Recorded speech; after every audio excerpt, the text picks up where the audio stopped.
everyone, thank you so much for clicking on this Netflix review. The fact that you are willing to sacrifice a few minutes out of your day to consume my content really does mean the world to me. For those of you that are unaware, I review everything that gets released on Netflix. So if you're ever curious about a new movie, series, or show, if you want to know if it's good, bad, or completely mediocre, come to my channel and I will let you know. And today we're going to be talking about the new Japanese series called The Journalist.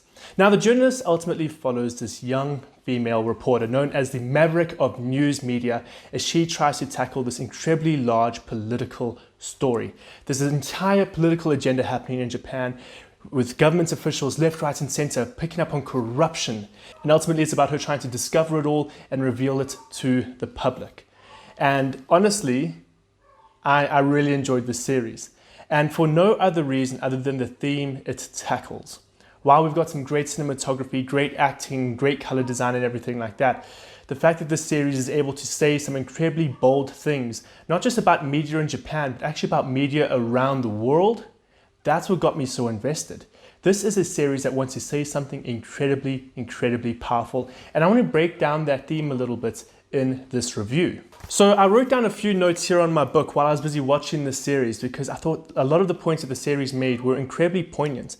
And a big part of this series focuses on the public's perception, not just on the news, but on the government that they're reporting on.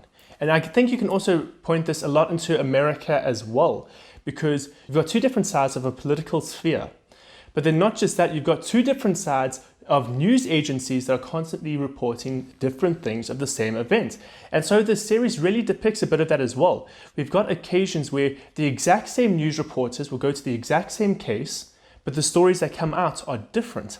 And I think that's great because it actually reminded me of a quote I heard when I was busy studying some theology. And I know politics and theology don't usually go together, but there was this one line that always stuck with me. How do you know what you believe is true?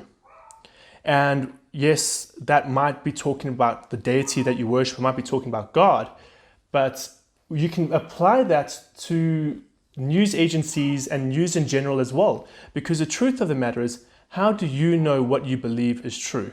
You've got all of these different reporters going out, witnessing the exact same event, but then they're all going to deliver it differently in the news articles that they write. They're all going to have their own agendas. They're all going to have their own beliefs of what happened.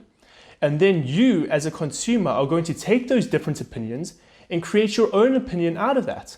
You're getting your own opinion of somebody else's opinion who has their own opinion based off of what they saw. And so it really just shone a light on that. We have different people, different reporters with different agendas trying to figure out the truth, but for different reasons. Mind-blowing, there's a whole different sphere over there. I think another thing that the series did really well was show how the government treats its people.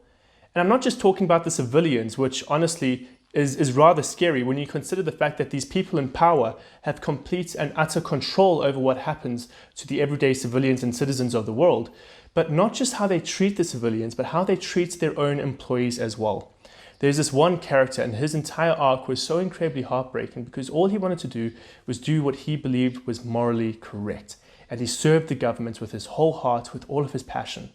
And you see how the government treats this individual and it's heartbreaking because all he wanted to do was serve the people and give them a better life. So yes guys, this is an incredibly deep series and I even started breaking down the acting. I haven't even started breaking down any of the actual technical elements of this series. But if you're looking for a series that really tackles some heavy themes, this is a great one for you to watch. I do actually just really want to mention the acting, which I thought was superb. But I will say, this is definitely a situation or a time where I'm going to say, please don't watch the dub. Rather just watch this in Japanese with the subtitles because the dubbing actors really didn't do it for me in this series. Usually I'm someone that gives dubbing a chance. And if you watch a lot of my reviews, you'll see that very often I'm like, yes, the dubbing in this series was good. Unfortunately for this one, I have to say the dubbing really didn't do it for me. In fact, I found myself getting drawn out of my immersion quite often whenever I was listening to the dub. So honestly, just watch it in Japanese, read the subtitles. You're going to have a much more enjoyable experience that way. But guys, thank you so much for watching this review. It really does mean the world to me. You guys are awesome. You are the best. If you haven't yet, please hit subscribe. And if you are curious about this little Scream mug that's right down here in the corner, then you guys can actually go click on the little icon that's just appeared right now. That's going to take you through to a giveaway I'm busy doing for some Scream hoodies and some Scream mugs. But guys, thank you so much for watching. You are awesome. You are the best. And I hope to see you again in another review.